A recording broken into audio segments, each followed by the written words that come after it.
Seating in the warehouse without Tier 1 technology. Well, joining us to speak about that today is Ian Hobkirk, Managing Director at Commonwealth Supply Chain Advisors. Ian, welcome. Thanks, Russell. Ian, I want to improve the productivity in my warehouse. Now, how am I going to do that if I don't put money into Tier 1 technology? Well, it's a good question. It's one that our clients are certainly asking us all the time right now. Whether companies have big, 7, 8-figure budgets or 5-figure budgets, they've got the same problems. They're challenged with things like labor costs increasing constantly, accuracy issues, space utilization. So, well, it's certainly possible sometimes to find some low-hanging fruit that involves no investment at all in capital to fix. Most investments, most problems that you're trying to solve in a distribution center are going to involve at least some capital investment, but companies don't have to spend at the level that they might be expecting to spend, the last time that they researched that technology. I can assure you I do not have a 7-figure budget.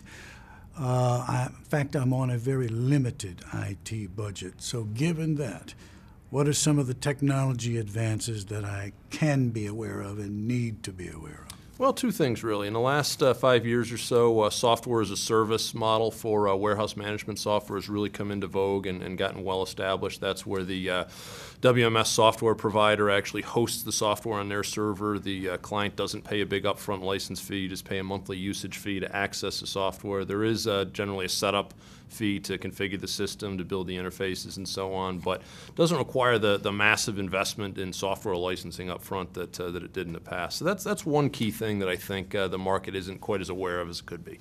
The second really is just that your traditional mid-tier WMS providers, whether they're software as a service or the traditional license model, have really elevated their level of play. They've added a lot of features and functionality over the last few years that traditionally weren't available. And companies that were looking at getting a WMS may have had particular functionality gaps that they just couldn't get past. A lot of those gaps have been filled. Well, that's something I want to turn to now. In fact, I've got a budget that will allow me to invest in a mid-tier WMS. What are the features that I am going to get today that did not used to be available in that kind of system? Sure. I think one of the big advances is on the receiving and put-away side, being able to do directed put-away. That feature's always existed in the higher-end WMS systems. This is solidly available in mid-tier WMS systems right now. We actually conducted a survey recently of 3 of the software providers that we'd consider to be mid-tier WMS. We gave them a list of about 30 different features that have traditionally been really hard to get in mid-tier WMS and asked them to indicate whether or not those are standard functionality right now, whether they've got referenceable clients using it, and we're very surprised with the results. One of those things, as I just mentioned, was on the inbound side, being able to do directed put away, being able to do what we would call clustered put away. So I've got a cart with maybe 10 different SKUs on it, being able to walk through the warehouse in one trip and be able to put those in all the way in the same trip in a logical pick path. So that's important.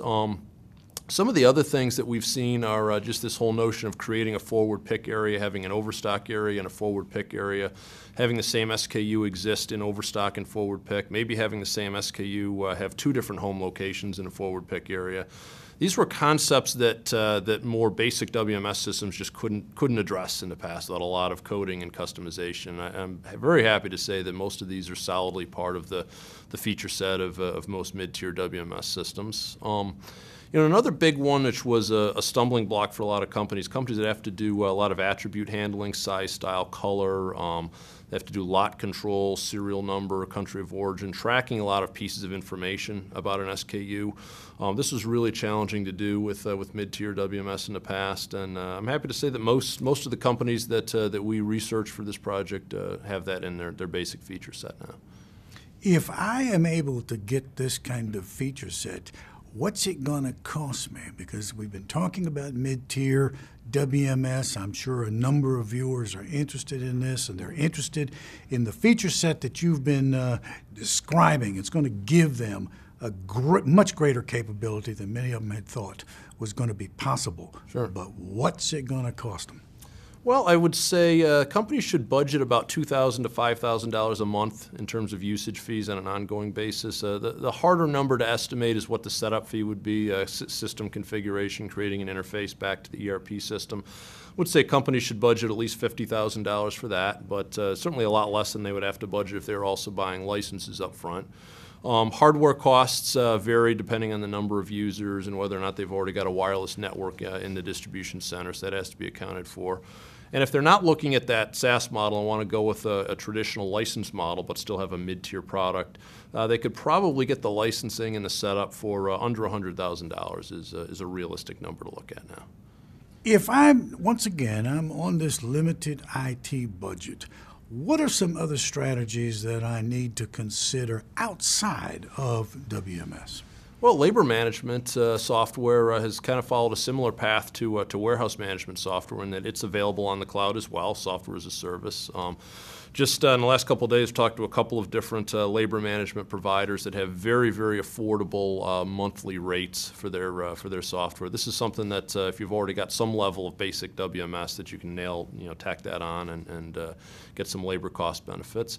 There are other things outside of software to consider. Companies that are space constrained, there's some very good space utilization technology out there right now. Some of it has been around for a while and just underutilized, things like double deep rack, pushback rack, that are really just not utilized as well as they should be in the warehouse, can buy a lot of extra time in a facility or help you reduce your outside lease costs. Things like mobile storage rack, they're a lot less expensive than automated storage and retrieval systems. So a whole host of technologies that are worth considering that have stabilized and matured and can help companies reduce their costs if they don't have a seven-figure budget.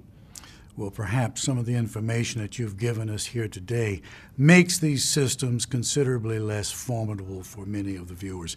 Ian, I want to thank you very much for taking out time today to meet with us. Thank you so much. Thanks, Russell. That's Ian Hobkirk, Commonwealth Supply Chain Advisors, speaking with us today about succeeding in your warehouse without Tier 1 technology.